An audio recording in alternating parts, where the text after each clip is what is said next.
Hey guys, Mark Lyon here, Lion Horses. Today I'm going to show you a little tip that I do with all of my Latigos when I first get them.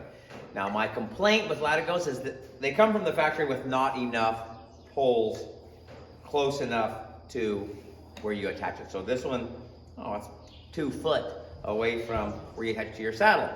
And so, yeah, normally I need some a little closer. So what I do is I go down here about 10 inches or so, and then I put my first hole.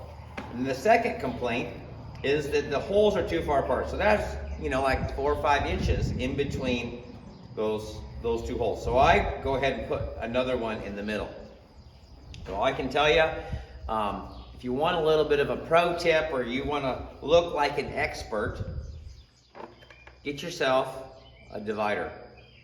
And what I want to do is you can just kind of eyeball and punch a hole in the middle, and that's fine. I kind of like to be a little bit more precise. I want the holes to be even. So what I do is I take this divider, I'm going to stick it right there, and then I'm going to rotate it around and make sure that it's pretty much the same on both sides. It needs to be just a little bit bigger. There's the center of that hole. There's the center of that hole. And that way you can go, that's going to be the middle. And that way you can put more holes in the middle. And then also, when you start here, when you're going up this way, have those holes so that they're equidistant from each other. They're the same distance all the way up. And that's going to help you when you're cinching up. And it also just makes it look nicer. It makes it look like you kind of knew what you were doing when you were doing that. So we're just going to stick a few more holes in here, and that's going to help us when we go to cinch up. And I'm going to put a few more tips.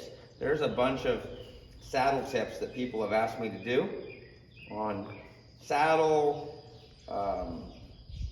tips and tricks. I think that's probably close enough.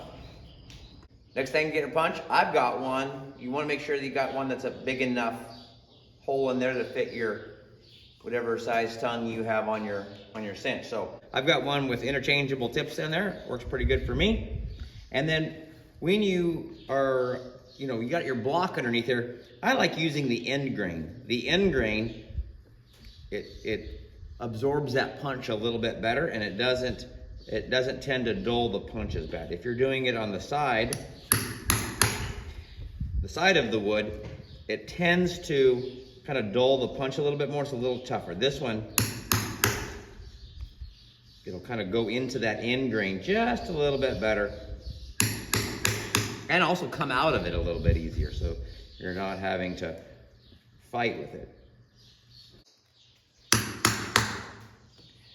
So anyway, that's what I like doing. I like making them a couple inches apart. That way you have lots of adjustability. I'm going to show you on a horse a little bit the reason I always use the tongue on my cinch to put it into the latigo, and I don't tie it. And tying's not a bad deal, but I'm going to show you why I don't. It's a really good safety tip. So anyway, stay tuned for that. Catch you guys later.